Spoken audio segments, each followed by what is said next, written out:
ప్రభు దినంలో ఆరాధనకు చేరి వచ్చినటువంటి సహోదరి సహోదరులకు పిల్లలకు ప్రభు యేసు నామమున వందనాలు తెలియజేస్తున్నాను. యాకోబు పత్రిక 4వ అధ్యాయము 13వ వచనం నుండి 17వ వచనం వరకు చదువుకున్నాను. యాకోబు పత్రిక 4వ అధ్యాయము 13వ వచనం నుండి 17వ వచనం వరకు చదువుకున్నాను. నేడైనను రేపైనను ఒకానొక పట్టణంలోకి వెళ్ళి అక్కడ 1 సంవత్సరం ఉండి వ్యాపారం చేసి లాభం సంపాదించడం రండి చెప్పుకున్న వాళ్ళారా, రేపేమి సంభవించునో మీకు తెలియదు. మీ జీవం ఏపాటిది? మీరు కొంతసేపు కనబడి అంతలో మాయమైపోవు ఆవిరి వంటి వారే. కనుక ప్రభు చిత్తమైతే మనము బ్రతికి ఉండి ఇది అది చేతమని చెప్పుకొనవలను. ఇప్పుడైతే మీరు మీ డంబములందు అతిశయపడుచున్నారు. ఇట్టి అతిశయమంతియు చెడ్డది. కాబట్టి మేలైనది చేయనెరిగి అలాగు చేయని వానికి పాపం కలుగును. యాకోబు గారు పరిశుద్ధుల కోసము అన్య దేశమునందు చెదిరిన 12 గోత్రముల వారికి శుభమని చెప్పి రాసినటువంటి పత్రికలో ఇది పరిశుద్ధులకు సంబంధించినటువంటి హెచ్చరికలతో కూడినటువంటి పత్రిక. ఈ పత్రిక పరిశుద్ధులకు రాయబడినట్టుగా మనకు కనబడుతూ ఉంది. ఇందులో ఏ మాట చెప్పినప్పటికీ పరిశుద్ధులు వారి యొక్క ప్రవర్తనను దిద్దుకోవడానికి, వారి యొక్క మార్గములు మార్చుకోవడానికి, దేవుని పక్షంగా ఆత్మ సంబంధంగా బ్రతకడానికి కోసము రాయబడిన మాటలు ఇవి. సహజంగా మానవుల యొక్క ఆలోచనలు ఎలా ఉంటాయంటే, నేడైనను రేపైనను ఒకానొక పట్టణంలోకి వెళ్ళి అక్కడ సంవత్సరం ఉండి వ్యాపారము చేసి లాభం సంపాదించు రండని చెప్పుకుని వాళ్ళారా, రేపేమి సంభవించునో మీకు తెలియదు. మానవుల యొక్క ఆలోచనలు ఏదో చేద్దాము, ఏదో సాధిద్దాము, ఏదో సంపాదిద్దామనే ఆలోచనతో మొదలయ్యి వారి యొక్క ప్రయాసపడతా ఉంటారనేది గ్రంథం చెప్తున్నటువంటి మాట.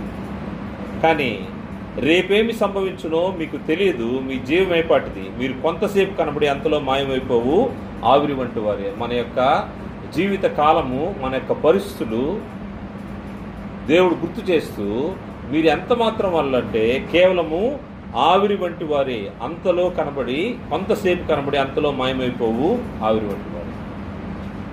అందువల్ల ఏదన్నా మనము చేద్దాం అనుకున్నప్పుడు, ఏదన్నా మనము చెయ్యాలి అనుకున్నప్పుడు అది ప్రభు చిత్తం అయితే మనము బ్రతికి ఉండి ఇది అది చేతమని చెప్పుకోనవలను. ఏది చేయాలన్నా, ఏది చేద్దామని మనం అనుకున్నా అది మన చేతుల్లో ఏమీ లేదు. అది ప్రభు చిత్తమే. ప్రభు చిత్తం లేకుండా మనం ఏమి చేయలేము. ప్రభు చిత్తాన్ని ఎరిగిన వ్యక్తి, ప్రభు చిత్తాన్ని కనుగొన్న వ్యక్తి ప్రభు చిత్త ప్రకారం తమ జీవితాన్ని కొనసాగించుకుంటూ వెళ్ళిపోతూ ఉంటాడు. అంతేగాని తన సొంతవి ఏది తన జీవితంలోకి అలవ్ చేయడు. వాటిని పక్కన పెట్టేస్తూ ఉంటాడు. దేవుని చిత్తం ఏదో ఎరిగి దాని ప్రకారము చేస్తూ ఉంటాడు. కానీ ఇప్పుడైతే మీరు మీ డంబములందు అతిశయపడుచున్నారు. ఇట్టి అతిశయమంతయు చెడ్డది. లోకంలో అనేక సార్లు మన ఆలోచన ప్రకారం మనం ఆలోచించేది ఏంటంటే, మన శక్తి సామర్థ్యాల మీద మనం ఆధారపడి నేను ఇది చేయగలను, నేను ఇది చేస్తాను, దేవుని పక్షంగా నేను ఇది చేస్తాను అనే ఆలోచన. వాస్తవంగా దేవుని పక్షంగా చేస్తాననే ఆలోచన మంచిదే. కానీ ప్రభు చిత్తాన్ని ఎరిగి జరిగించాల్సిన అవసరం ఉంది. మన సొంత మాటలు కాదు, సొంత క్రియలు కాదు. ప్రభు చిత్తాన్ని ఎప్పుడైతే ఎరుగుతామో అప్పుడు ప్రభు ఏ విధంగా మనల్ని జీవించమన్నాడో దాని ప్రకారంగా జీవిస్తూ ఆయన పని జరిగించడానికి అవకాశం ఉంటుంది. అందుకోసమే కింద ఆయన హెచ్చరిస్తూ, కాబట్టి మేలైనది చేయనెరిగి అలాగూ చేయని వానికి పాపం కలుగును. ఇందులో మేలైనది చేయనెరిగి అలాగూ చేయని వానికి పాపం కలుగును. మేలైనది ప్రభు చిత్తము, మేలైనది చేయనెరిగి అలాగూ చేయని వానికి పాపం కలుగును. ప్రభు చిత్తం ఏంటో తెలుసుకోకుండా, ప్రభు చిత్తాన్ని ఎరగకుండా, ప్రభు చిత్తము మేలైందని తెలుసుకుని ప్రభు చిత్త ప్రకారం జరిగించుకుని ఉంటే అటువంటి వానికి, అలాగూ చేయని వానికి పాపం కలుగును. అంటే దేవునికి దూరస్తుడిగా ఉంటాడని గ్రంథం మనకు హెచ్చరిక చేస్తాం. అందువల్ల పరిశుద్ధాత్మ మనల్ని హెచ్చరించినటువంటి విషయాల గురించి ఆలోచన చేస్తాము. మేలైనది చేయనెరిగి అలాగూ చేయని వానికి పాపం కలుగుదని గ్రంథం తెలియజేసినప్పుడు ఈ యొక్క యాకోబు పత్రిక 4వ అధ్యాయంలోంచి మనం కొన్ని విషయాలు ఈరోజు గ్రంథంలోంచి పరిశీలన చేద్దాము. దేవుడు వేటిని మేలైందిగా ఇచ్చాడో, వేటిని మేలు కానిదిగా ఇచ్చాడో మనం ఆలోచన చేస్తాం.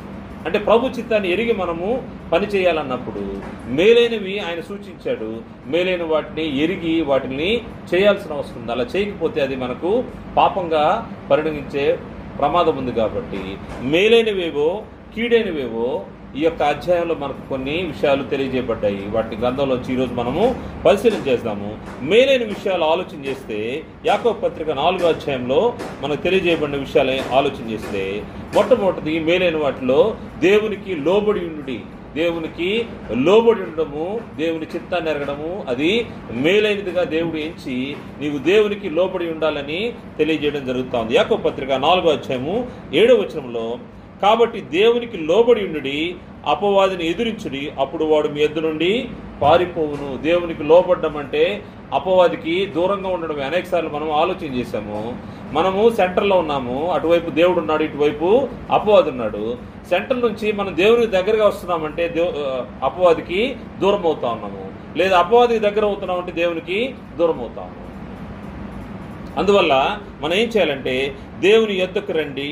దేవుని యొద్దకు వచ్చినప్పుడు, దేవునికి లోబడినప్పుడు మనం అపవాదిని ఎదిరించేదానికి అవకాశం ఉంటుంది. అప్పుడు వాడు మీ యొద్ద నుండి పారిపోవును. అపవాది పారిపోవాలంటే దేవునికి లోబడి ఉండాల్సిన అవసరం ఉంది.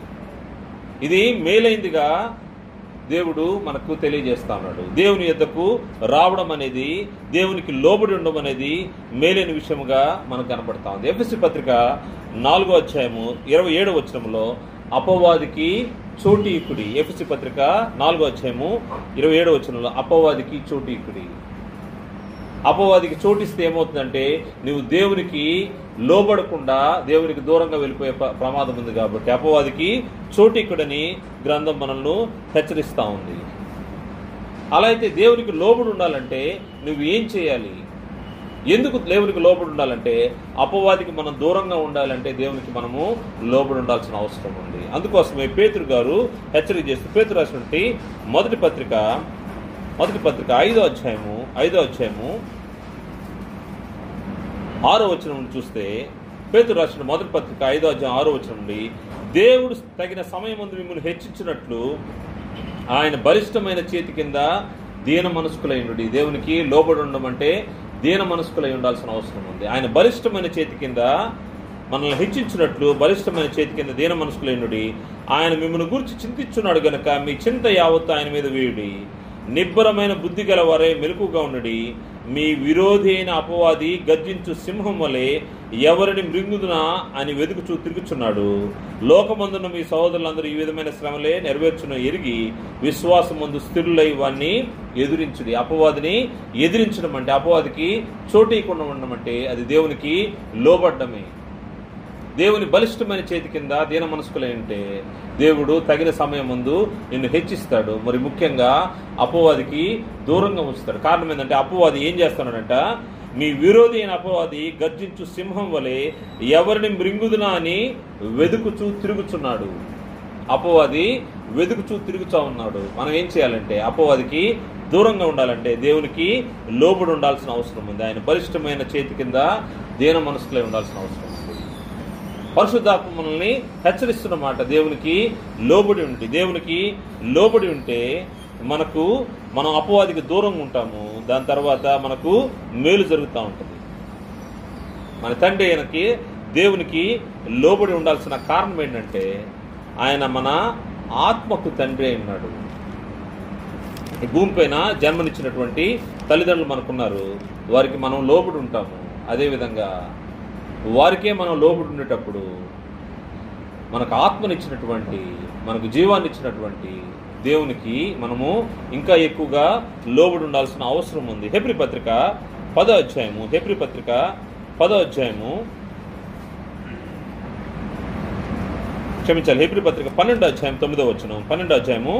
9వ వచనం, మరియు శరీర సంబంధులైన తండ్రులు మనకు శిక్షకులయుండిరి, వారి యందు భయభక్తులు కలిగి ఉంటుమి. అట్లయితే ఆత్మలకు తండ్రి అయిన వానికి మరి ఎక్కువగా లోబడి బ్రతకవలను కదా.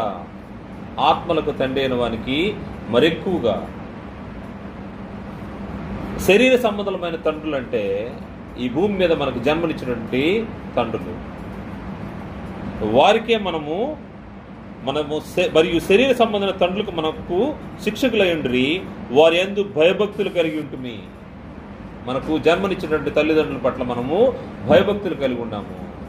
వీరి పక్షంగానే ఎలా ఉంటే మన ఆత్మలకు తండ్రి అయినటువంటి దేవుని ఎడల మనము ఎంత జాగ్రత్తగా ఉండాలో దాన్ని హెచ్చరిస్తూ, అట్లయితే ఆత్మలకు తండ్రి అయిన వానికి మరెక్కువగా లోబడి బ్రతకవలను కదా. ఆత్మలకు తండ్రి అయిన దేవునికి లోబడి ఉండాల్సిన అవసరం ఉంది.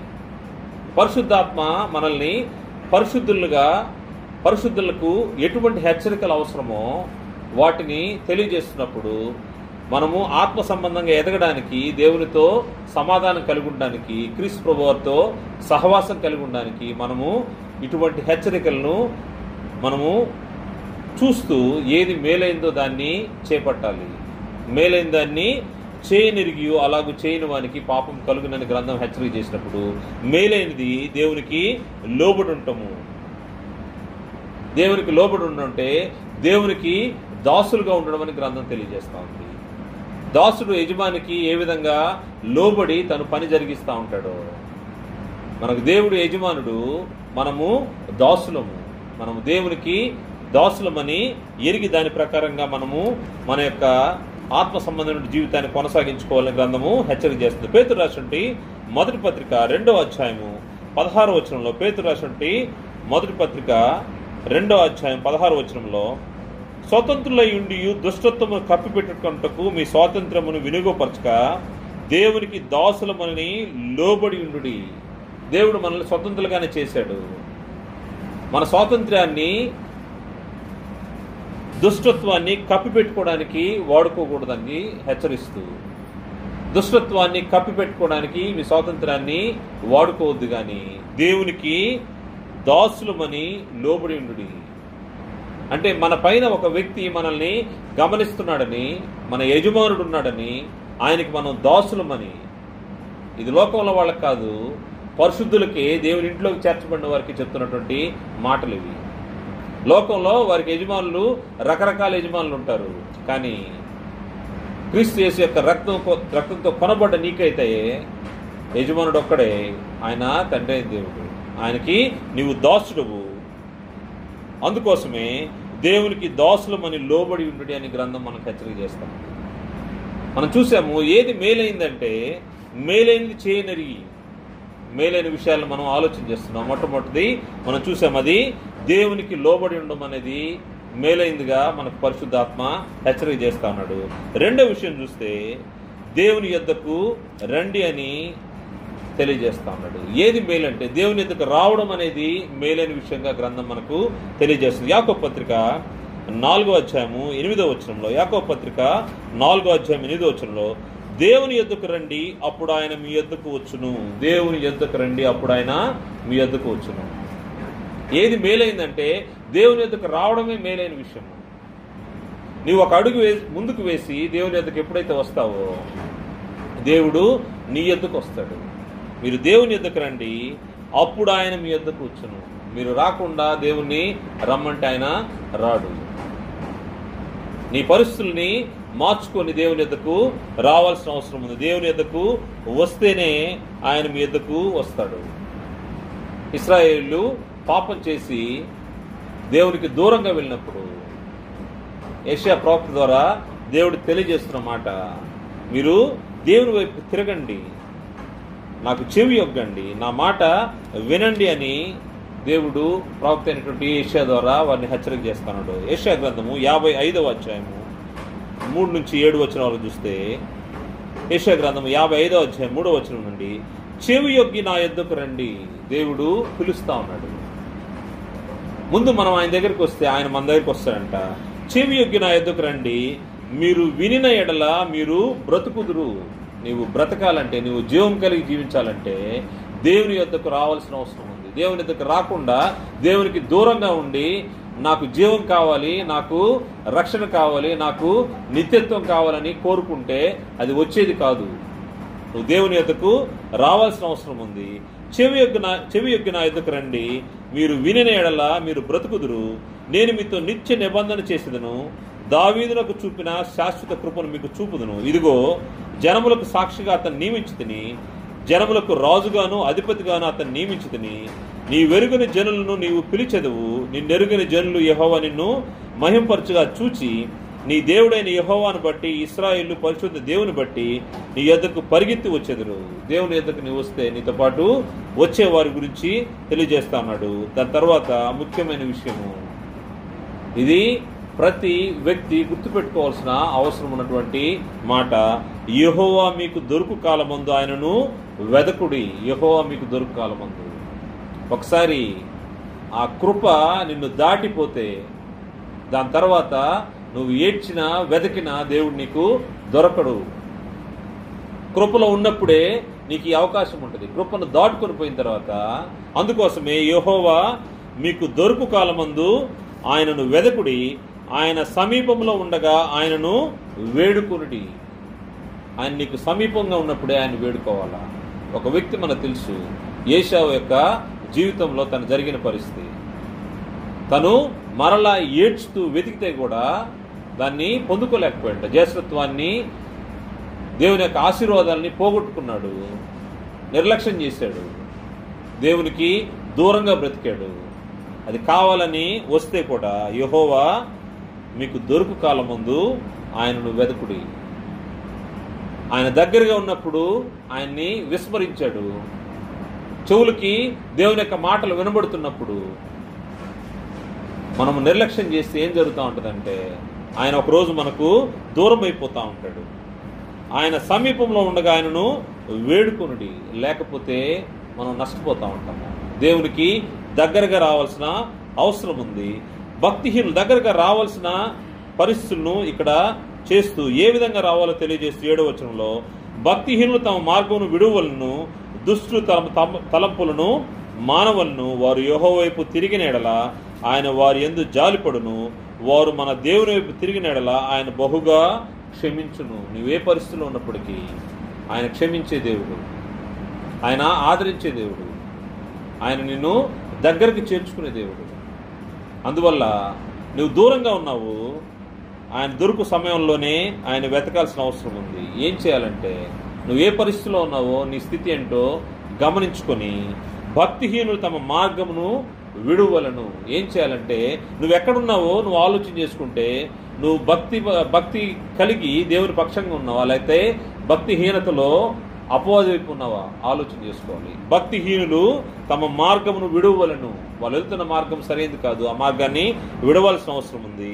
దుష్టులు తమ తలంపులను మానవలను. దుష్టుల తలంపులు ఎప్పుడు దుష్టత్వం గురించి ఆలోచన చేస్తూ ఉంటాయి, చెడు గురించి ఆలోచన చేస్తుంటాయి. అపవాది అతన్ని ప్రేరేపిస్తూ ఉంటాడు. అందువల్ల చెడు తప్పితే మంచి గురించి ఆలోచన చేసే అవకాశమే లేదు. ఈ దుష్ట తలంపులు కూడా మానుకోవాలంట. మానుకొని యెహోవా వైపు తిరిగిన ఎడల ఆయన వారి యందు జాలిపడును. జాలిపడి ఆయన క్షమిస్తాడు. అందువల్ల దేవుని యొద్దకు రావాల్సిన అవసరం ఉంది. దేవుని యొద్దకు వస్తే నీకు మేలు జరుగుతుంది. మేలైనది చేయనెరియు, అలాగూ చేయని వానికి పాపం కలుగునంటే, మేలైనది ఏంటో నీకు తెలుపబడతా ఉంది. దేవుని దగ్గరకు రావడం అనేది మేలైనది. దేవునికి దూరంగా వద్దు. దేవునికి దూరంగా ఉన్నావంటే నువ్వు అపవాదికి దగ్గరగా ఉన్నావని అర్థము. అపవాదికి దూరం అవ్వాలి, దేవునికి దగ్గరగా రావాల్సిన అవసరం ఉంది. ఆయన మాటకు చెవి ఎక్కాల్సిన అవసరం ఉంది. అదేవిధంగా హోషియా ప్రవక్త కూడా తెలియజేస్తూ, ఆయన కూడా తన గ్రంథంలో చెప్పినటువంటి దేవుని యొద్దకు ఏ విధంగా రావాలో తెలియజేస్తూ, హోషియా గ్రంథము 6వ అధ్యాయము మొదటి 3 వచనాల్లో, హోషియా గ్రంథం 6వ అధ్యాయము మొదటి 3 వచనాల్లో, మనము యెహోవా యొద్దకు మరలదుము రండి. ఇశ్రాయేలుతో చెప్తా ఉన్నాడు, మనము యెహోవా యొద్దకు మరలదుము రండి. ఆయన మనల్ని చీల్చివేసెను, ఆయనే మనలను స్వస్థపరచును. ఆయన మనల్ని కొట్టెను, ఆయనే మనలను బాగు చేయును. 2 దినములైన తర్వాత ఆయన మనల్ని బ్రతికించును. యెహోవా యొద్దకు మరలితే జరిగే మేలు ఏంటంటే, ఆయన మనల్ని బ్రతికిస్తాడంట. మనం ఆయన సముఖమందు బ్రతుకున్నట్లు 3వ దినమున ఆయన మనల్ని స్థిరపరచును.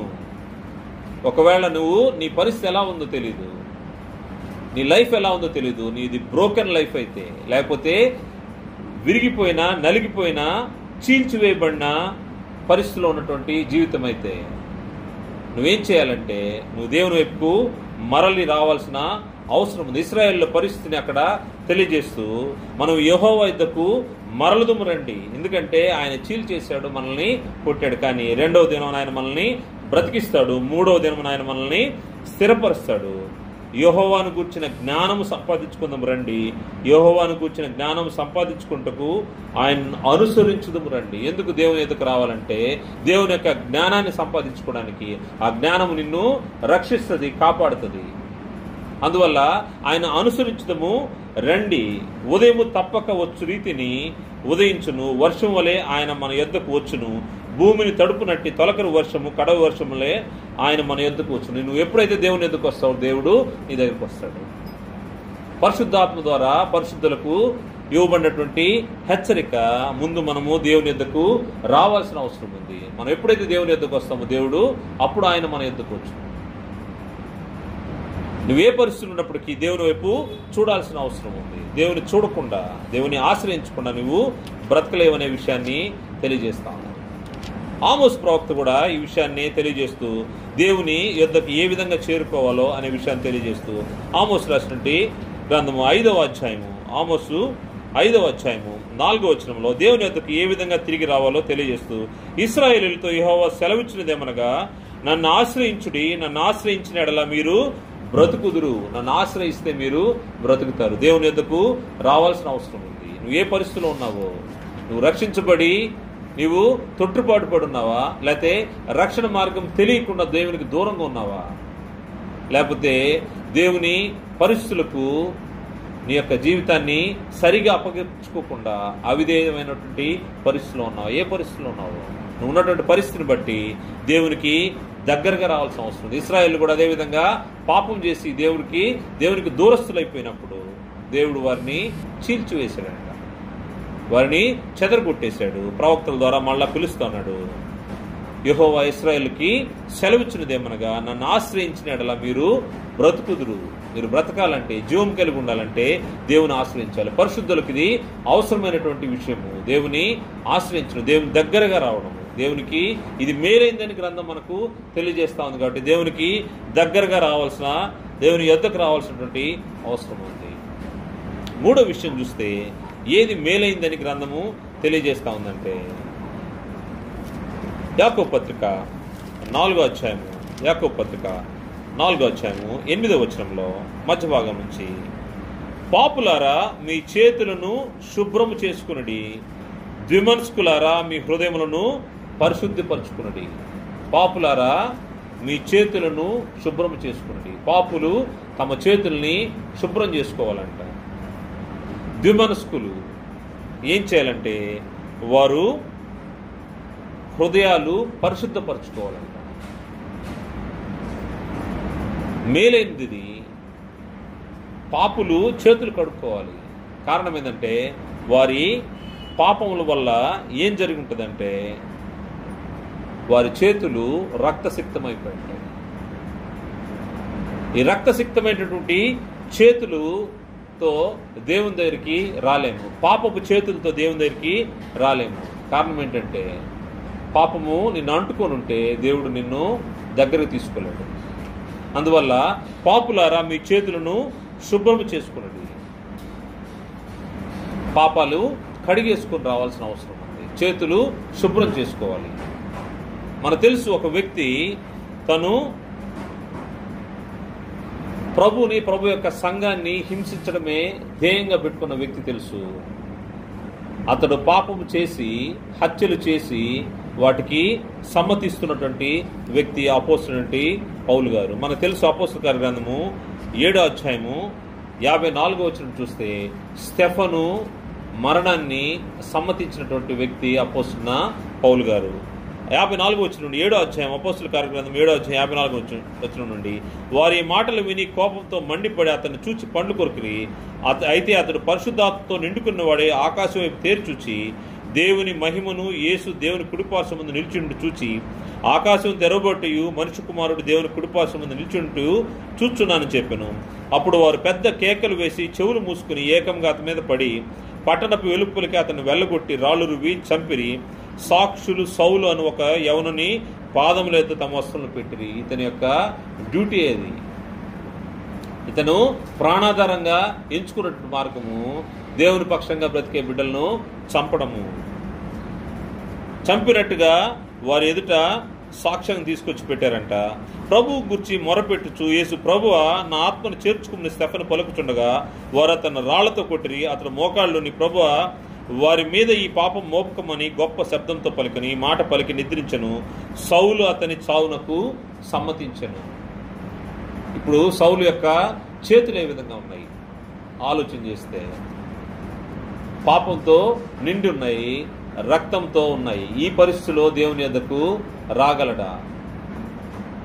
అందుకోసమే పాపులరా మీ చేతులను శుభ్రం చేసుకోండి హెచ్చరిక జరుగుతా ఉంది. ఈ వ్యక్తి యొక్క పరిస్థితి ఇంకా ఎలా ఉందంటే సంఘాన్ని హింసించే విషయంలోనే తను ప్రయాసపడుతూ వెళ్తున్నాడు. 9వ అధ్యాయం అపోస్తలుల కార్య గ్రంథం 9వ అధ్యాయం మొదటి 2 వచనాలు చూస్తే, సౌలు ఇంకను ప్రభు యొక్క శిష్యులను బెదిరించుటయు హత్య చేయుటను తనకు ప్రాణాధారమైనట్టు ప్రధాన యాజకుని వద్దకు వెళ్ళి ఈ మార్గమందున పురుషులనైనను స్త్రీలనైనను కనుగొనేడలా వారిని బంధించి యెరూషలేముకు తీసుకొచ్చుటకు దమస్కులోని సమాజంలో వారికి పత్రికలమని అడిగాను. ఇతను హింసించే పరిస్థితిలో ఉన్నాడు. ఇతను ఎంతసేపటికి సంఘాన్ని హింసించి తన చేతులు రక్తసిక్తమైన పరిస్థితిలో ఉంటా ఉన్నాయి. ఇటువంటి పరిస్థితిలో ఉన్న వ్యక్తి తను చేతులు శుభ్రం చేసుకోవాలి, పాపాలు కడుక్కోవాలంటే తనకున్నటువంటి ఒకే ఒక్క మార్గము గ్రంథంలో తెలియజేయబడింది. అపోస్తలుల కార్య గ్రంథము 22వ అధ్యాయంలో క్రీస్తు ప్రభువారిని పౌలు గారు ఎరిగిన తర్వాత తన చేతులను ఏ విధంగా శుభ్రం చేసుకుంటున్నాడో మనం ఆలోచన చేస్తే 22వ అధ్యాయము 16వ వచనంలో అననీయ ఇంటికి చేర్చబడ్డాడు. చేర్చబడిన తర్వాత గనుక నీవు తడవు చేయుట ఎందుకు, లేచి ఆయన నామమును బట్టి ప్రార్థన చేసి బాప్తిస్వం పొంది నీ పాపమును కడిగి వేసుకోమని చెప్పాను. బాప్తిస్వం పొంది కడిగి వేసుకునే కార్యక్రమం. పాపులారా మీ చేతులను శుభ్రపరచుకోండి అంటే బాప్తిస్వం అనే కార్యక్రమం ద్వారా పాపాలను కడిగి వేసుకోవాల్సిన అవసరం ఉంది. పాపాలు కడిగి వేసుకొని దేవుని దగ్గరకు రావాల్సిన అవసరం ఉంది. ఎందుకు చేతులు శుభ్రంగా ఉండాలి? ఏం లేకపోతే పాపం చేస్తూ ఓ చేతిలో పాపం చేస్తూ ఓ చేతిలో అదే చేతులతో దేవుని దగ్గరికి వస్తే దేవుడు యాక్సెప్ట్ చేయడా? అంగీకరించడా అంటే అంగీకరించడానికి గ్రంథం తెలియజేస్తాను. ఎందుకంటే నువ్వు పాపం చేతులతో దేవుని ఎత్తుకు వస్తే దేవుడు నిన్ను నిరాకరిస్తాడు, దేవుడు అంగీకరించడు. అపోస్తలుడు పౌలు గారు తిమోతికి రాసినటువంటి మొదటి పత్రిక 2వ అధ్యాయము, తిమోతి పత్రిక మొదటి పత్రిక 2వ అధ్యాయము 8వ వచనంలో నువ్వు దేవుని యొద్దకి శుభ్రమైన చేతులతో పాపరహితమైనటువంటి చేతులతో రావాల్సిన అవసరం ఉంది. 8వ వచనము 2వ అధ్యాయం 8వ వచనం, కావున ప్రతి స్థలమందు పురుషులు కోపమును సంశయం లేని వారై పవిత్రమైన చేతులెత్తి ప్రార్థన చేయవాలని కోరుచున్నాను. పవిత్రమైన చేతులు. నువ్వు దేవుని బిడ్డగా పరిశుద్ధుడుగా దేవుని ఎదుట నువ్వు కనబడాలంటే నీ చేతులు శుభ్రంగా ఉండాలి. పవిత్రమైన చేతులెత్తి ప్రార్థన చేయాల్సిన అవసరం ఉంది. పవిత్రమైన చేతులు లేకుండా నువ్వు దేవుని సముఖంలో నిలబడలేవు. పవిత్రమైన చేతులెత్తి ప్రార్థన చేయాలి. నువ్వు ప్రార్థన చేయాలి. దేవుని సముఖంలో నువ్వు బ్రతకాలి అంటే పాపను విడిచిపెట్టి చేతులు శుభ్రం చేసుకోవాల్సిన అవసరం ఉంది. యాకోబు మనను హెచ్చరిస్తున్నటువంటి మాట అది. పరిశుద్ధాత్మ ద్వారా మనకు హెచ్చరిక జరుగుతూ ఉంది. ఏంటంటే మీ యొక్క చేతులను శుభ్రం చేసుకునండి, లేకపోతే మనము శుభ్రం కాలేము.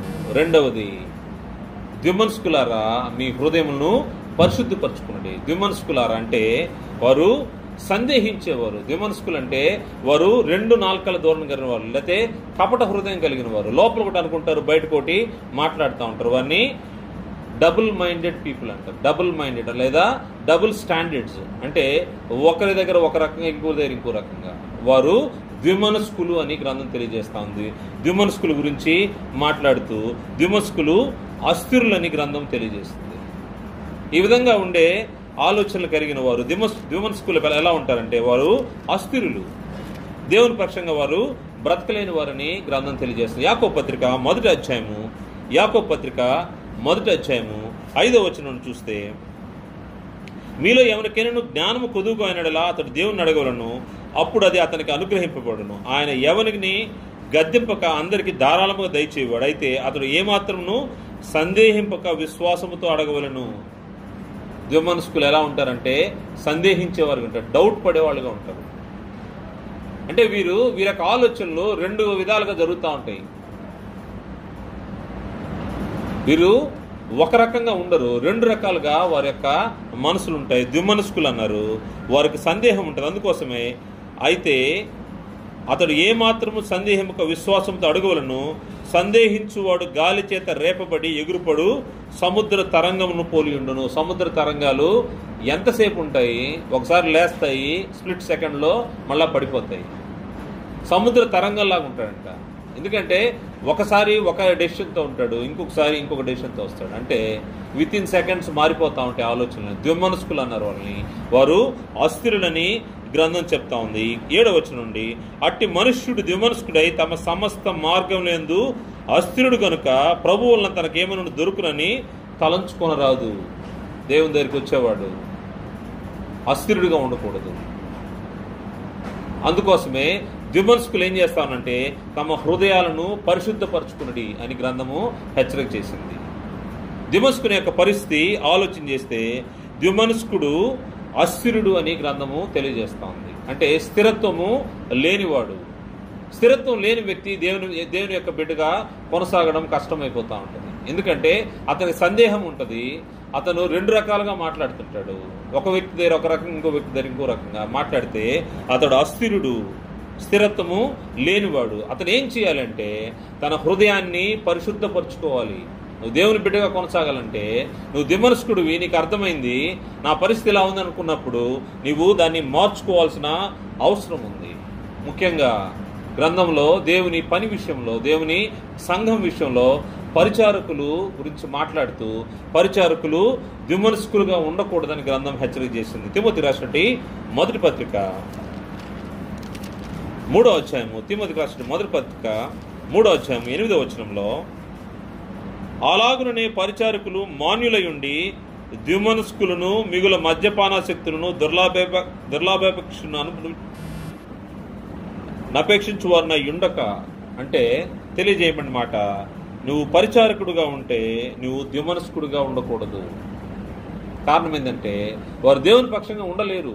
రెండు డబల్ మైండెడ్గా ఉండేటప్పుడు దేవుని పక్షంగా బ్రతకడము కష్టమైపోతూ ఉంటుంది. అందుకోసం కీర్తనకారుడు కూడా తెలియజేస్తూ 119వ కీర్తన 113వ వచనాన్ని చూస్తే, దేవునికి దూరస్తుడే, ద్విమనస్కుడు దేవునికి దూరస్తుడే అనే విషయాన్ని మనకు తెలియజేయబడుతుంది. 119వ కీర్తన 113వ వచనాన్ని చూస్తే, ద్విమనస్కులను నేను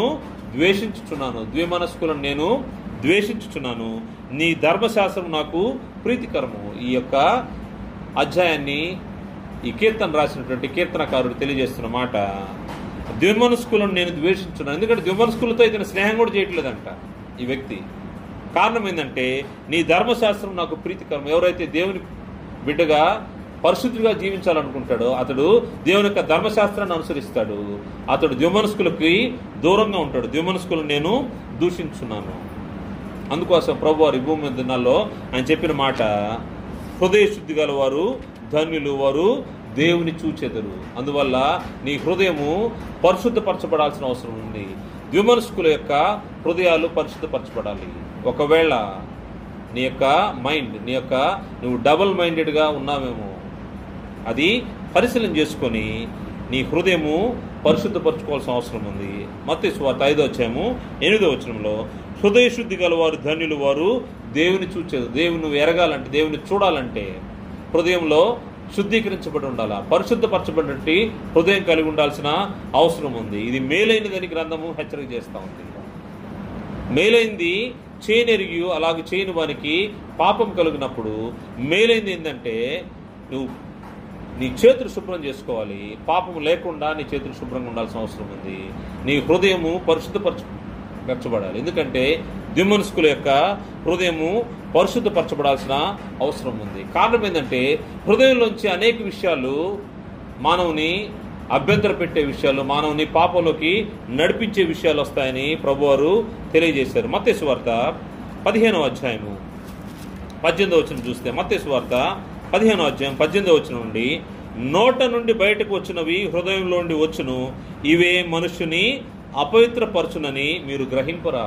అందువల్ల మన నోట్లోంచి ఏమొస్తున్నాయంటే అపవిత్రమైన వస్తున్నాయంటే అవి ఎక్కడి నుంచి వస్తున్నాయి? హృదయం నుంచి వస్తున్నాయి. హృదయంలోంచి వచ్చి అవి ఏం చేస్తున్నాయంటే మనల్ని అపవిత్రపరుస్తూ ఉన్నాయి. అంటే మనము దేవుని ఎదుట యోగ్యులుగా ఉండలేని పరిస్థితుల్లో మనల్ని నిలబెట్టేస్తూ ఉన్నాయి. మన హృదయము అటువంటి పరిస్థితి. హృదయంలో ఏం జరుగుతాయంటే 19వ వచనంలో దురాలోచనలు, నరహత్యలు, వ్యభిచారములు, వేశ్యాగమనములు, దొంగతనములు, అబద్ధ సాక్ష్యములు, దేవదూషణలు హృదయంలో నుండి వచ్చును. ఇవే మనుషుని అపవిత్రపరచును గాని చేతులు కడుక్కునక భోజనం చేయుట మనుషుని అపవిత్రపరచదని చెప్పాను. నీ యొక్క హృదయాలోచనలు, హృదయంలో ఉండేవే నిన్ను అపవిత్రపరుస్తూ ఉంటాయి, నిన్ను అభ్యంతర పెడతా ఉంటాయి, దేవునికి దూరస్తునిగా చేస్తూ ఉంటాయి. అందువల్ల మేలైంది ఏంటంటే నువ్వు దిమనస్కునుడు అయితే నువ్వేం చేయాలంటే నీ హృదయాన్ని పరిశుద్ధంగా ఉంచుకోవాల్సిన అవసరం ఉంది. ఇవే మనుషుని అపవిత్రపరుస్తూ ఉంటాయి. అందుకోసమే ఇర్మియా గ్రంథకర్త చెప్తున్న మాట, హృదయం అన్నిటికంటే మోసకరమైన వ్యాధి కలది, దాన్ని గ్రహింపగలవాడేవుడు. ఇర్మియా గ్రంథము 17వ అధ్యాయము 9వ వచనంలో దాన్ని గ్రహింపగలవాడేవుడు. హృదయం అన్నిటికంటే మోసకరమైన వ్యాధి కలదంట. అందువల్ల హృదయం ముందు పరిశుద్ధపరచబడాలి.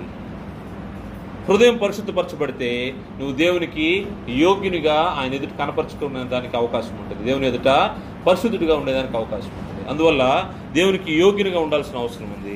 అదేవిధంగా నిష్కపటమైనటువంటి హృదయం కలిగి ఉండాలనే విషయాన్ని గ్రంథము అపోస్తలుల కార్య గ్రంథము 2వ అధ్యాయం 46వ వచనం నుండి 47వ వచనం చూస్తే అక్కడ మారు మనసు పొంది బాప్తిసం పొంది సంఘంలో చేర్చబడిన వారు ఆనందంతో నిష్కపటమైన హృదయంతో వారు సహవాసంలో ఉండినట్టుగా, అది ఆది సంఘంలో ఉన్నటువంటి పరిస్థితి ఈ రోజు కూడా పరిశుద్ధుల మధ్యలో ఉండాల్సిన అవసరం ఉంది. నిష్కపటమైనటువంటి హృదయం కలిగి ఉండాల్సిన అవసరం ఉంది. అంటే కపటం లేని హృదయం, నిష్కపటమైనటువంటి హృదయం. ఇటువంటి హృదయం ఎలా వస్తుందంటే ఎవరైతే మారు మనసు పొంది తమ హృదయాలను పరిశుద్ధపరచుకుంటారో వారు నిష్కపటమైనటువంటి హృదయం కలిగి ఉండడానికి అవకాశం ఉంటా ఉంటుంది. నువ్వు దేవుని సన్నిధికి వస్తున్నావంటే నీ హృదయం యొక్క పరిస్థితి ఏ విధంగా ఉండాలో హెబ్రీలో మనకు తెలియజేయబడింది. హెబ్రీలు రాసినటువంటి పత్రిక 10వ అధ్యాయము 22వ వచనంలో, హెబ్రీ పత్రిక 10వ అధ్యాయము 22వ వచనంలో, మనస్సాక్షి కల్మషం తోచుకుంటున్నట్లు ప్రోక్షింపబడిన హృదయం గలవారమును నిర్మలమైన ఉదకంతో స్నానం చేసిన శరీరం గలవారమున ఉండి విశ్వాస విషయంలో సంపూర్ణ నిశ్చయిత కలిగి యథార్థమైన హృదయంతో మనం దేవుని సన్నిధానమునకు చేరుదుము. దేవుని సన్నిధానానికి చేరే విధానము యథార్థమైన హృదయంతో, నిష్కపటమైనటువంటి మనస్సాక్షి కల్మషం తోచుకున్నట్లు ప్రోక్షింపబడిన హృదయం గలవారము. మనస్సాక్షి కల్మషం లేకుండా దేవుని ఎదుట మనం కనపరుచుకోవాల్సిన అవసరం ఉంది. అటువంటి పరిస్థితుల్లో దేవుని సన్నిధానానికి చేరవలసిన అవసరం ఉంది. ద్విమనస్కులు ఏం చేయాలంటే వారి హృదయాల్ని పరిశుద్ధపరచుకోవాల్సిన అవసరం ఉంది. ఇది మేలైనదని గ్రంథం మనల్ని హెచ్చరిక చేస్తూ ఉంది. ఇది మేలైన దాన్ని మనము చేపట్టాల్సిన అవసరం ఉంది. మేలైంది మనకు వినబడినప్పుడు దాన్ని చేపట్టమని చెప్పబడినప్పుడు దాన్ని చేపట్టకపోతే అది మనకు పాపం కలుగుతుందని గ్రంథము హెచ్చరిక చేస్తూ ఉంది. 4వ విషయం చూస్తే ప్రభు దృష్టికి మిమ్మల్ని మీరు తగ్గించుకునుడి. హెబ్రీ పత్రిక యాకోబు పత్రిక 4వ అధ్యాయము 9 నుంచి 10 వరకు చూస్తే 4వ అధ్యాయం 9 నుంచి 10 వరకు, వ్యాకులపడుడి, దుఃఖపడుడి, ఏడుడి, మీ నవ్వు దుఃఖమునకును మీ ఆనందము చింతకును మార్చుకునుడి. ప్రభు దృష్టికి మిమ్మల్ని మీరు తగ్గించుకునుడి, అప్పుడు ఆయన మిమ్మల్ని హెచ్చించును. ప్రభు దృష్టికి మిమ్మల్ని మీరు తగ్గించుకునుడి అంటే ఏమని చెప్తున్నానంటే వ్యాకులపడుడి, దుఃఖపడుడి, ఏడుగుడి. దేవుని దగ్గరికి చేరడానికి, దేవుని బిడ్డగా దేవుని యొక్క రక్షణలో కొనసాగబడడానికి నువ్వేం చేయాలంటే వ్యాకుల పడాలి, దుఃఖపడాలి, ఏడవాలి. మీ నవ్వు దుఃఖమునకును మీ ఆనందము చింతకును మార్చుకునండి. దేవుని దగ్గరికి నేను దూరంగా ఉన్నాను, అపోజిట్ పౌలు గారు అంటాడు, ఈ దేహంలో ఉన్నంత వరకు నేను దేవునికి దూరస్తుడిని. కారణం ఏంటంటే ఏ క్షణంలో అయినా కానీ ఈ దేహం నన్ను బలహీనపరిచేదానికి అవకాశం ఉంది, నన్ను దేవుని నుంచి దూరంగా తీసుకెళ్లే అవకాశం ఉంది. కాబట్టి దానికోసం ఎప్పుడు చింతగానే ఉండాల్సిన అవసరం ఉంది. చింతపడాలి. చింతను మీ ఆనందమును చింతకు మార్చుకునండి. కారణం ఏంటంటే ప్రభు దృష్టికి మిమ్మల్ని మీరు తగ్గించుకునండి, అప్పుడు ఆయన మిమ్మల్ని హెచ్చించును. ప్రభు దృష్టికి మనము తగ్గించుకోవాల్సిన అవసరం ఉంది. ఈ తగ్గింపు స్వభావము మేలైనది అని గ్రంథము మనకు హెచ్చరిక చేస్తూ ఉంది. మేలైనది చేయనెరిగి ఏది మేలని మనకు గ్రంథము పరిశుద్ధాత్మ హెచ్చరిక చేస్తున్నాడో దాన్ని మనం చేపట్టాల్సిన అవసరం ఉంది. మనల్ని మనం తగ్గించుకోవడము మేలైనది. ప్రభు వారు కూడా ఇదే విషయాన్ని తెలియజేశారు. మత్తయి సువార్త 23వ అధ్యాయము, మత్తయి సువార్త 23వ అధ్యాయము 11-12 వచనాలు చూస్తే, మత్తయి సువార్త 23వ అధ్యాయం 11-12 వచనాల్లో, మీలో అందరికంటే గొప్పవాడు మీకు పరిచారకుడై ఉండవలెను. తన్ను తాను తగ్గించుకోవాలి. మీలో అందరికంటే గొప్పవాడు మీకు పరిచారకుడై ఉండవలెను. తన్ను తాను హెచ్చించుకున్నవాడు తగ్గించబడును, తన్ను తాను తగ్గించుకున్నవాడు హెచ్చింపబడును. ప్రభు వారు చెప్పినటువంటి మాట ఇది. అందువల్ల ప్రభు దృష్టికి మిమ్మల్ని మీరు తగ్గించుకునండి, ఇది మేలైనది. ప్రభు దృష్టిలో మనల్ని మనం తగ్గించుకుంటే ఆయన మనల్ని హెచ్చిస్తూ ఉంటాడు. మేలైన విషయాలు మనము 4 విషయాలు చూసాము. మొదటిది, మనము దేవునికి లోబడి ఉండాలి. రెండవది, దేవుని ఎద్దుకు రావాలి. మూడవది, మన చేతులు అంటే పాపపు పరిస్థితిలో ఉన్నటువంటి చేతులను శుభ్రపరచుకోవాల్సిన అవసరం ఉంది. ద్విమనస్కులు హృదయాలను పరిశుద్ధపరచుకోవాల్సిన అవసరం ఉంది. 4వ విషయము, ప్రభు దృష్టికి మిమ్మల్ని మీరు తగ్గించుకొనుడి. వీటిని మనం ఆలోచన చేసినప్పుడు మేలైనవి చూసాము, మేలు కానివి కూడా ఒక 5 minutesలో కంప్లీట్ చేస్తాము. మేలు కానివి కూడా, అవి మేలు కానివి అంటే అవి కీడైనవని అర్థము, వాటిని చేయకూడదని అర్థము. గ్రంథము వీటిని చేయొద్దంటే వాటిని చేయకుండా ఉండాల్సిన అవసరం ఉంది. యాకోబు పత్రిక 4వ అధ్యాయము, యాకోబు పత్రిక 4వ అధ్యాయం 1వ వచనం చూస్తే, ఏవి చేయకూడదో, ఏవి కీడైనవో గ్రంథం మనకు హెచ్చరిక చేస్తూ ఉంది. కీడైన వాటికి దూరంగా ఉండాల్సిన అవసరం ఉంది. 4వ అధ్యాయము 1వ వచనం, మీలో యుద్ధములను పోరాటములు దేని నుండి కలుగుచున్నవి? మీ అవయములలో పోరాడు మీ భోగేచ్ఛ నుండే కదా. మీరు ఆశించున్నారు కానీ మీకు దొరకట్లేదు. నరహత్య చేయుదురు, మత్సర పడుదురు కానీ సంపాదించుకోలేదు. పోట్లాడుదురు, యుద్ధము చేదురు కానీ దేవుని అడుగునందున మీకేమీ దొరకదు. మీరు అడిగినను మీ భోగముల నిమిత్తం వినియోగించుటకై దురుద్దేశంతో అడుగుతురు కనుక మీకేమీ దొరుకుటలేదు. భోగేచ్ఛలు మన లోపల జరిగే, మీ అవయవంలో జరిగే పోరాటం దేనికోసం అంటే, దేవుని ఆత్మ ఏం చెప్తా ఉంటాడంటే ఇది తప్పు అని చెప్తా ఉంటాడు, ఇది వద్దని చెప్తా ఉంటాడు. కానీ నీ యొక్క శరీరము కోరుకుంటా ఉంటుంది భోగేచ్ఛల వైపు. కోరుకున్నప్పుడు వాటి మధ్యలో యుద్ధములు, పోరాటాలు జరుగుతూ ఉంటాయి. శరీరానికి ఆత్మకు మధ్య పోరాటం జరుగుతూ ఉంటుంది. నేను చేయాలనుకుంటున్నాను కానీ దాన్ని చేయలేకపోతున్నాను అంటాడు. నేను అనుకున్న దాన్ని చేయలేకపోతున్నాను. కారణం ఏంటంటే ఈ పోరాటము, యుద్ధాలు జరుగుతూ ఉంటాయి. కారణము భోగేచ్ఛలను బట్టి. భోగేచ్ఛల్లో 2 రకాలు మనకు కనబడుతుంది. ఒకటి ధనభోగము, రెండవది సుఖభోగము. ఈ ధనభోగాన్ని గురించి గ్రంథము హెచ్చరిక చేసిన దాన్ని మనం చూస్తే లూకా సువార్త 8వ అధ్యాయము 14వ వచనంలో, లూకా సువార్త 8వ అధ్యాయము 14వ వచనంలో, ఈ ధనభోగంలో చిక్కున్న వ్యక్తులు దేవుని యొక్క కృప నుండి ఏ విధంగా తొలగిపోతారో గ్రంథం తెలియజేస్తా ఉంది. లూకా సువార్త 8వ అధ్యాయం 14వ వచనంలో, ముండ్ల పొదలలో పడిన విత్తనమును పోలిన వారు ఎవరనగా, విని కాలము గడిచిన కొలది జీవన సంబంధమైన విచారముల చేతను ధన భోగముల చేతను అణిచివేయబడి పరిపక్వముగా ఫలింపని వారు. ధన భోగముల చేత అణిచివేయబడతారంట. దేవుని వాక్యం ఉంటుంది, కాకపోతే ధనము దాన్ని సర్ప్రెస్ చేస్తూ ఉంటుంది, అణిచివేస్తూ ఉంటుంది. దానివల్ల ఫలింపు లేని జీవితాలు. దేవుని పక్షంగా బ్రతుకుతున్నాం అనుకుంటానే ఉంటాం కానీ ధనాన్ని ఎప్పుడైతే ధనభోగం వైపు ఉంటుందో, మీ భోగేచ్ఛల వలన మీ శరీరానికి ఆత్మకు మధ్య జరిగే పోరాటము,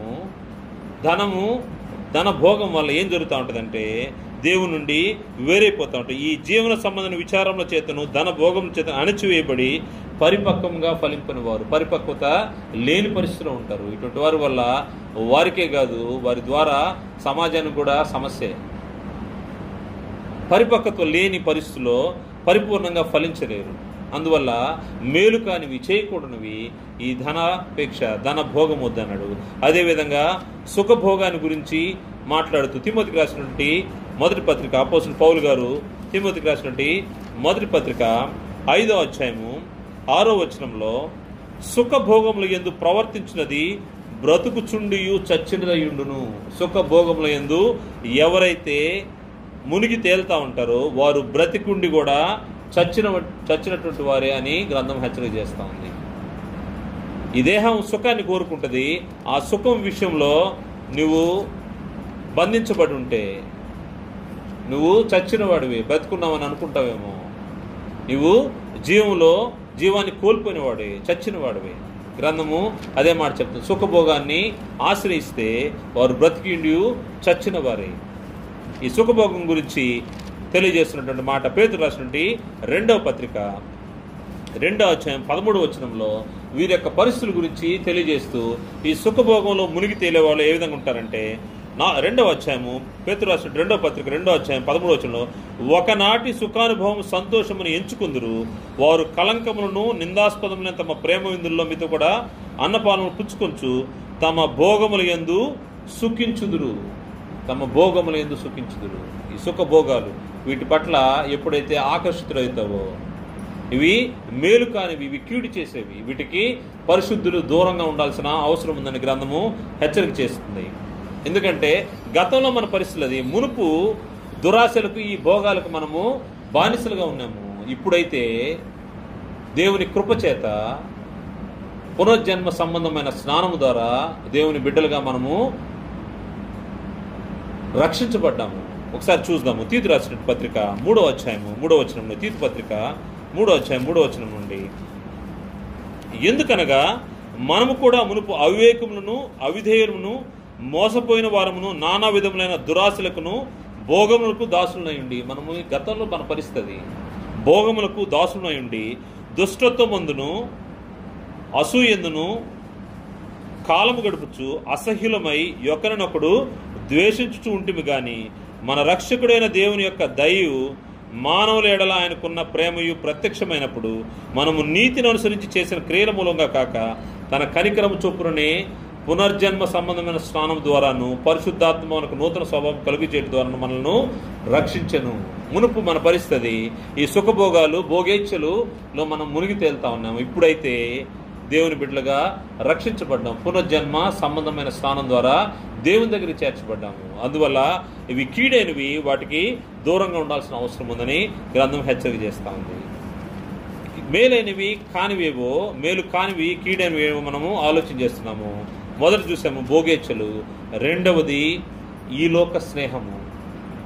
ఈ లోక స్నేహము యాకోబు పత్రిక 4వ అధ్యాయము 4వ వచనము. యాకోబు పత్రిక 4వ అధ్యాయం 4వ వచనము, వ్యభిచారులారా ఈ లోక స్నేహము దేవునితో వైరమని మీరెరుగరా, కాబట్టి ఎవడు ఈ లోకంతో స్నేహం చేయగునో వాడు దేవుని శత్రువగును. ఎవడు ఈ లోకంతో స్నేహం చేస్తాడో వాడు దేవునికి శత్రువని గ్రంథం తెలియజేస్తూ ఉంది.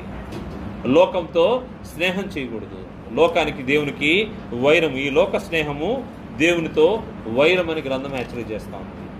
ఈ లోక స్నేహం చేస్తే ఏం జరుగుతుందో మనకు యోహాను రాసినట్టు పత్రిక, మొదటి పత్రిక 2వ అధ్యాయము 15వ వచనం చూస్తే ఈ లోకంతో స్నేహం చేస్తే వచ్చే నష్టం ఏంటో చూద్దాము. ఈ లోకమునైనను లోకములో ఉన్న వాటిని ప్రేమింపుకుడి, ఎవడైనను లోకమును ప్రేమించినడలా తండ్రి ప్రేమ వానిలో ఉండదు. లోకాన్ని ప్రేమించావంటే నువ్వు దేవునితో వైరం కలిగి ఉంటావు. దేవుని ప్రేమ నీలో ఉండదు. ఎవరైనా లోకమును ప్రేమిస్తే తండ్రి ప్రేమ వానిలో ఉండదు. లోకములో ఉన్నదంతా అనగా శరీరాశియు, నేత్రాశియు, జీవపుడమును తండ్రి వలన పుట్టినవి కావేవి లోక సంబంధమైనవి. లోకమును దాని ఆశయు గతించిపోచును గాని దేవుని చిత్తమును జరిగించువాడు నిరంతరము నిలుచును. దేవుని చిత్తాన్ని జరిగించేదానికి పరిశుద్ధులు సిద్ధపాటు కలిగి ఉండాల్సిన అవసరం ఉంది. ప్రభు చిత్తం ఏదో ఎరిగి అని మనము ఆలోచన చేశాము. ప్రభు చిత్తం ఏంటంటే మేలైన దాన్ని చేయనెరిగి దాన్ని చేయకపోతే పాపం వస్తుందని చెప్పిన విధంగా ఇవి మేలైనవి ఏంటో మనం చూసాము. ఇప్పుడు కీడు కలిగించే వాటిని చూస్తున్నాము. ఈ లోక స్నేహము దేవునితో వైరము దేవుని సంబంధించింది కాదంట. ఈ లోకాన్ని స్నేహిస్తే తండ్రి ప్రేమ వానిలో ఉండదని గ్రంథము హెచ్చరిక చేస్తూ ఉంది. అందువల్ల లోకానికి దూరంగా ఉండాల్సిన అవసరం ఉంది. అందుకోసం ప్రభు వారు ఆయన హెచ్చరిస్తూ, మీరు దేవునికిని సిరికిని దాసులుగా ఉండలేరు. దేవుడు అనుకుంటావా, డబ్బు అనుకుంటావా? దేవుడు కావాలా, డబ్బు కావాలా? సెలెక్ట్ చేసుకో. మత్తయి సువార్త 6వ అధ్యాయం 24వ వచనంలో మీరు దేవునికిని సిరికిని దాసులుగా ఉండలేరు. దేవునికి సిరికి. అందువల్ల 2 పడవల మీద కాళ్ళు పెట్టద్దంట అన్నమాట. దేవునికి సిరికి. దేవునికి ఉండాలనుకుంటున్నావా? నువ్వు పరిశుద్ధుడిగా దేవుని దగ్గర ఉండాల్సిన అవసరం ఉంది. నువ్వు సిరికి దూరంగా ఉండాల్సిన అవసరం ఉంది. మేలు కానివి 3వ విషయం కూడా తెలుపబడింది. చూద్దాము. యాకోబు పత్రిక 4వ అధ్యాయము. యాకోబు పత్రిక 4వ అధ్యాయం, ఇది చివరిది, ముగిస్తున్నాను. యాకోబు పత్రిక 4వ అధ్యాయము 11వ వచనం చూస్తే సహోదరులారా, ఒకనికి విరోధంగా ఒకడు మాట్లాడుకుడి, ఇవి మేలైనవి కావు, కీడైనవి, ఇవి చేయకూడదని గ్రంథం హెచ్చరిక చేస్తాను. మనము ఏమి చేయాలో చూసాము, మేలైనవి చూసాము, ఇప్పుడు కీడైనవి చూస్తున్నాము, చేయకూడదు. సహోదరులారా, ఒకనికి విరోధంగా ఒకడు మాట్లాడుకుడి, తన సహోదరునికి విరోధంగా మాట్లాడి తన సహోదరునికి తీర్పు తీర్చువాడు ధర్మశాస్త్రంకు వ్యతిరేకంగా మాట్లాడి ధర్మశాస్త్రంకు తీర్పు తీర్చున్నాడు. నీవు ధర్మశాస్త్రముకు తీర్పు తీర్చినడలా ధర్మశాస్త్రం నెరవేర్చువాడు కాక న్యాయం విధించువాడు వ్యక్తి. ఒక్కడే ధర్మశాస్త్రం నియమించి న్యాయం విధించువాడు, ఆయనే రక్షించుటకును నశింపజేయుటకును శక్తిమంతుడై ఉన్నాడు. పరునికి తీర్పు తీర్చుటకు నీవెవడవు. గ్రంథము నీ సహోదరునికి విరోధంగా మాట్లాడొద్దని గ్రంథము హెచ్చరిక చేస్తుంది. తీర్పు తీర్చొద్దంట. పరునికి తీర్పు తీర్చడానికి నువ్వెవడని గ్రంథము హెచ్చరిక చేస్తా ఉంది. అందువల్ల ఒకరికి విరోధంగా ఒకడు మాట్లాడకూడదని గ్రంథము తెలియజేస్తా ఉంది. మనం చేయకూడదు అవి, దాని ద్వారా కీడే. మనము న్యాయం తీరుస్తూ ఉన్నాము. ఈ సహోదరునికి తీర్పు తీరిస్తే నువ్వు ధర్మశాస్త్రంను నెరవేర్చేవాడు కాదు, దాన్ని న్యాయం తీర్చేవాడుగా ఉంటా ఉన్నావు. అందుకే రోమపత్రికలో నీ సహోదరునితో వివాదం ఉంటే నువ్వు ఏ విధంగా ఉండాలి, నీ సహోదరునికి తీర్పు తీర్చొచ్చా లేదా అనే విషయాన్ని రోమపత్రికలో తెలియజేయబడింది. రోమపత్రిక 14వ అధ్యాయము, రోమపత్రిక 14వ అధ్యాయము 10వ వచనం చూద్దాము. అయితే నీవు నీ సహోదరునికి తీర్పు తీర్చనేలా, నీ సహోదరుని నిరాకరింపనేలా, మనమందరము దేవుని న్యాయపీఠం ఎదుట నిలుతుము. అందువల్ల మనం ఎక్కువ తక్కువ ఏం లేదు, మనం అందరూ నిలబడాల్సిందే. నా తోడు ప్రతి మోకాలను నా ఎదుట వంగును, ప్రతి నాలుకయు దేవుని స్తుతించునని ప్రభు చెప్పుచున్నాడు అని వ్రాయబడి ఉన్నది గనక మనలో ప్రతివాడును తన్ను గూర్చి దేవునికి లెక్క అప్పగింపవలను. ఎవరి లెక్క వాళ్ళదే. నువ్వు ఇతరులను తీర్పు తీర్చాల్సిన అవసరం లేదని చెప్తూ ఎవరి లెక్క వాళ్ళు అప్పచెప్పాలి. కాగా మనం మీదట ఒకరినొకడు తీర్పు తీర్చుకుందాము. ఇదిగాక సహోదరునికి అడ్డమైనను ఆటంకమైన కలుగు చేయకుందామని మీరు నిశ్చయించుకునండి. ఇది ఏ విధంగా మనం ఉండాలి అంటే సహోదరునికి విరోధంగా మాట్లాడకుండా ఉండాలి. సహోదరునికి విరోధంగా మాట్లాడితే అది కీడైనది, అది చేయకూడదని గ్రంథము హెచ్చరిక చేస్తూ ఉంది. ప్రభువారు తెలియజేస్తూ ప్రభువారు కొండ మీద ప్రసంగంలో చెప్పిన మాట మనం ఒకసారి చూసుకొని ముగిస్తాము. మత్తయి సువార్త 5వ అధ్యాయము 22వ వచనం చూస్తే, మత్తయి సువార్త 5వ అధ్యాయం 22వ వచనంలో, కావున నీవు బలిపీఠం వద్ద అర్పణ నర్పించుండగా నీ మీద నీ సహోదరునికి విరోధమైనను కలదని అక్కడ నీకు జ్ఞాపకం వచ్చినడలా అక్కడ బలిపీఠం ఎదుటనే నీ అర్పణ విడిచిపెట్టి మొదట వెళ్ళి నీ సహోదరునితో సమాధానపడము. అటు తర్వాత వచ్చి నీ అర్పణ అర్పింపవచ్చు. నీ అర్పణ అర్పించాలంటే నీ సహోదరునితో నీకు వివాదం ఉంది. వివాదం ఉన్నప్పుడు దాన్ని ఏ విధంగా నువ్వు నీ అర్పణ పక్కన పెట్టి, ఎందుకంటే దేవుడు నీ అర్పణ అంగీకరించడు. అందువల్ల వివాదాన్ని తీర్చుకొని సమాధానపడి రావాల్సిన అవసరం ఉంది. లేకపోతే నీ సహోదరుని పట్ల నువ్వు మాట్లాడే ప్రతి మాట లెక్కకు వస్తూ ఉంటుంది. 22వ వచనం, నేను మీతో చెప్పినది ఏమనగా తన సహోదరుని మీద కోపపడు ప్రతివాడు విమర్శకు లోనగును, తన సహోదరుని చూసి వ్యర్థుడా అని చెప్పేవాడు మహాసభకు లోనగును, ద్రోహి అని చెప్పేవాడు నరకాగ్నికి లోనగును. అందువల్ల సహోదరుని మీద ఒకరికి విరోధంగా ఒకడు మాట్లాడకూడదు. చేయకూడనివి ఇవి మేలు కానివి, ఇవి కీడైనవి. భోగేచ్ఛలు మేలు కానివి, కీడైనవి. అదేవిధంగా ఈ లోక స్నేహము దేవునితో వైరము. మూడవది సహోదరునికి విరోధముగా మాట్లాడుకుడి. మేలైనది చేయనెరిగియు అలాగూ చేయని వానికి పాపం కలుగును. మేలైనవి ఏంటో మనము గ్రంథం నుంచి పరిశీలన చేశాము. కీడైనవి కూడా యాకోబు పత్రిక 4వ అధ్యాయంలో అనేక విషయాలు మనం పరిశీలన చేశాము. పరిశుద్ధులుగా మనం జీవించాలంటే పరిశుద్ధాత్మ ద్వారా మనకు హెచ్చరించబడినటువంటి ఈ మాటలు మనల్ని ఏం చేస్తూ ఉంటాయంటే, మనం ఈ హెచ్చరికలను అనుసరించి మన జీవితాలను సరిచేసుకుంటా ఉంటే లోపం లేని వారం కాదు. ప్రతి ఒక్కరిలో ఏదో ఒక దగ్గర మనకు ఈ మాట్లాడిన మాటలను మనకు మన హృదయంలో గుచ్చబడతాయి, పొడవబడినప్పుడు అవి మార్చుకోవాలని అర్థము. చెప్పే నాకు, వినే మీకు, అందరికీ సంబంధించింది. చెప్పే నాకు కూడా ఇందులో అనేక విషయాలు నన్ను గుచ్చుతాయి, వాటిని మార్చుకోవాల్సిన అవసరం ఉంది. అదేవిధంగా వినిన మీకు కూడా మార్చుకుంటే జరిగే మేలు ఏంటంటే మనము రక్షించబడతాము, జీవము కలిగి ఉంటాము. యుగయుగాలు సదాకాలము దేవునితోనూ ఆయన కుమారుడితోనూ ఉండే ఆ స్వాస్థ్యాన్ని, ఆ పరలోకపు పట్టణాన్ని మనము స్వాస్థ్యంగా పొందుకుంటాము. దానికోసమే మనము నిరీక్షిస్తున్నాం, దానికోసమే దేవుని చేత పిలువబడ్డాము, రక్షించబడ్డాము. దానికోసమే క్రీస్తు ప్రభువారు సిలువలో బలి తన రక్తాన్ని కార్చాడు. కాబట్టి క్రీస్తు ప్రభువారి యొక్క సిలువ బలి వృధా కాకుండా ప్రభువారు మనకు చేసినటువంటి ఆ బలిని జ్ఞాపకం చేసుకుంటూ మనం ఏం చేయాలంటే దేవుని ఎదుట పరిశుద్ధులుగా నిర్దోషులుగా మనం కనబడాల్సిన అవసరం ఉంది. మనము స్వాస్థ్యాన్ని పొందుకునే వారంగా ఈ యొక్క హెచ్చరిక మాటలు మనకు యాకోబు పత్రికలోంచి తెలియజేయబడ్డాయి. వాటిని మనం అనుసరించి జీవించాల్సిన అవసరం ఉందని ప్రభుపేట మీకు హెచ్చరిస్తూ ముగిస్తున్నాను. అందరికీ వందనాలు.